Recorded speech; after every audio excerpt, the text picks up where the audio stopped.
Olá, sou o professor Raimundo Silva. Vamos dar continuidade ao nosso treinamento. LANs, WANs e Internet. Visão geral dos componentes de uma rede. A rede basicamente é formada por dispositivos, meio físico e serviços. Uma rede de computadores pode ser tão simples como dois computadores ligados por um cabo cruzado. Como dispositivos, aqui nessa figura, nós temos dispositivos de LAN, dispositivos para as redes interconectadas e dispositivos que seriam considerados finais. Componentes de rede e dispositivos finais. Então, um dispositivo final é onde uma mensagem se origina ou onde ela é recebida. Então, aqui eu tenho, por exemplo, esse cidadão trabalhando aqui no seu escritório, em casa, seja lá onde for, e é um dispositivo final esse equipamento que ele está utilizando. Provavelmente ele vai estar fazendo acesso ou ao seu servidor, que também aqui é uma rede local, ou passando pelas redes interconectadas, chegando até este outro servidor, ou mesmo conversando com essa outra pessoa, mas sempre usando o serviço de um intermediário de um servidor. Dados se originam no dispositivo final, fluem pela rede e chegam ao outro dispositivo final. Dispositivo de redes intermediários. O dispositivo de redes intermediários nós temos aí que proporcionam o tráfego da rede. Roteadores sem fio, switches LANs, roteadores, switch multicamada e dispositivos como o firewall, que vão permitir, são os ativos, normalmente considerados ativos de rede. Meio físico de rede. Basicamente nós temos três, os mais importantes, não são os únicos, mas são mais importantes. Meio, cobre, fibra ótica e o próprio sem fio. Tá? Os meios de cobre, a tendência dele é que eles sejam substituídos paulatinamente pelas fibras óticas. E os redes sem fio é toda a propagação onde não usa nenhum meio que seja cobre e nenhum meio que seja uma fibra ótica. Representações de rede. Então, numa topologia, num gráfico, num esquema, você vai ter alguns desses dispositivos e nem todos eles são padronizados, ok? Então, aqui, como dispositivos finais nesse curso, durante todo ele, nós teremos aqui a figura do computador desktop, laptop, impressora, telefone IP, tablet e dispositivo final de telepresença. Como intermediários, nós teremos essas figuras para o roteador sem fio, switch LAN, roteador, switch multicamada, né, e o dispositivo de firewall.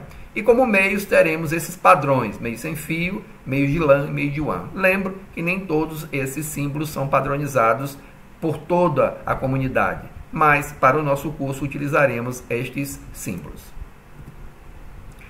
Diagrama de topologia.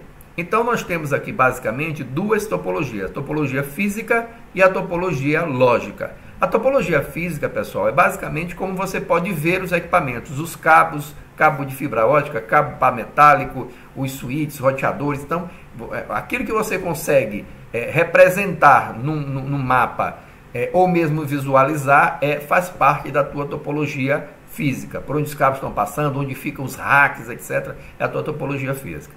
E a topologia lógica é como esses dados fluem, como eles são armazenados, como eles são segmentados em redes. Tá? Então você observa que fisicamente eu posso ter aqui uma sala do servidor envolvendo esses dispositivos. Mas logicamente aqui eu tenho a rede 192.168.10.0 congregando estes equipamentos. Tá? Separado desses outros dois aqui demais. Então, a topologia física e lógica, elas andam juntas, mas podem ter e devem e sempre terão alguma divergência na forma de como os ativos e como os serviços são agrupados. Tipos de rede. Bom, nós temos aí as redes LAN e WAN, representada aqui nessa figura. Rede local, como home office, como uma matriz, como uma filial. E a WAN, conectando as redes locais. A finalidade de uma WAN, pessoal, é exclusivamente conectar LANs. Temos ainda a rede metropolitana, que vai utilizar uma tecnologia ou de LAN ou de WAN. Temos as redes sem fio e as redes de armazenamento. Tá? Rede local. Três características das redes locais. Abrange uma área geográfica pequena, é geralmente administrada por uma única empresa ou pessoa, fornece uma largura de banda altíssima. Por que altíssima? Eu posso comprar um switch hoje de 1 gigabit. Poxa, 1 gigabit é uma largura de banda bem considerável. Tá? Se a gente fosse contratar esse serviço de 1 giga para a nossa residência, por um provedor, com certeza ficaria um pouquinho ainda mais mais oneroso. Mas uma rede local, todas as portas de um switch hoje em dia basicamente já são gigabits. Tá? Os mais antigos um pouco você vai ter largura de 10/100 megabits. Ok? Então, redes de longa distância, 3 características. As WANs operam as LANs, interconectam as LANs em grandes áreas geográficas, ou seja, a finalidade da WAN é conectar LANs entre cidades, estados ou países. Elas são geralmente administradas por várias prestadoras de serviço. As WANs fornecem links de velocidade mais lenta entre as LANs.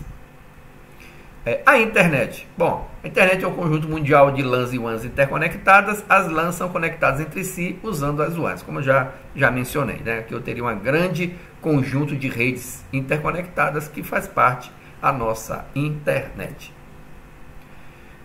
Intranets e extranets, né? Então nós temos aqui esse gráfico onde nós teria aqui a intranet, que somente usuários da empresa têm acesso. A extranet é a parte da intranet que fornece acesso a clientes e colaboradores externos, e a internet é o próprio mundo. Então, ao contrário da internet, a intranet é um conjunto privado de LANs e WANs internas de uma empresa. Tecnologias de acesso à internet. Há muitas formas de conectar.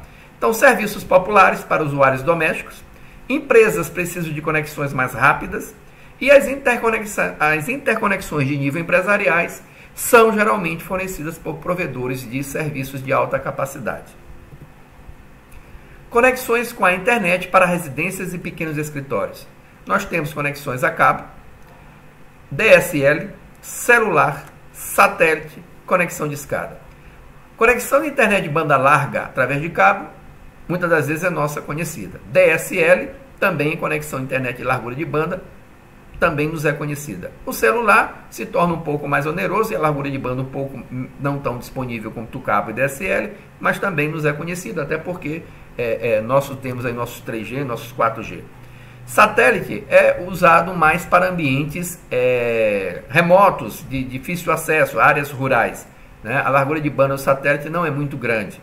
Isso em virtude da altura que precisa chegar até o satélite e descer, né? Esse tempo de subida e descida, ela dá uma latência um pouco mais alta se você considerar o cabo e DSL. E isso limita o uso das áreas rurais, mas quando você não tem outra alternativa e necessita, a alternativa seria o satélite. Conexão de escada é uma conexão mais antiga, é feita através de dial-up. A limitação de banda é muito restrita, mas dependendo da situação e dependendo do uso, ainda pode ser utilizada. Tá? Dependendo do uso, ela se justifica. Conexões corporativas para a internet. Então, as conexões corporativas podem exigir largura de banda maior, conexões dedicadas ou serviços gerenciados. Então, tem aqui a linha alugada dedicada, circuitos reservados dentro da rede do provedor de serviço que conecta escritórios distantes. Temos a WAN Ethernet, estendem a tecnologia de acesso LAN para o WAN. Como eu falei, principalmente nas redes metropolitanas, você pode ter tecnologia sendo utilizada nas redes metropolitanas que sejam de rede local ou de rede de grande distância. DSL empresarial. E temos ainda também a possibilidade de satélites. Aqui ele fala um pouco sobre o PACT3, que aí o PACT3 é um simulador fantástico, que vai nos auxiliar muito durante todo o nosso curso e em outros cursos do CCNA. E você vai poder simular e realizar a simulação. Ao longo do nosso curso, nós vamos nos familiarizando com o PACT3. Obrigado, até o nosso próximo encontro.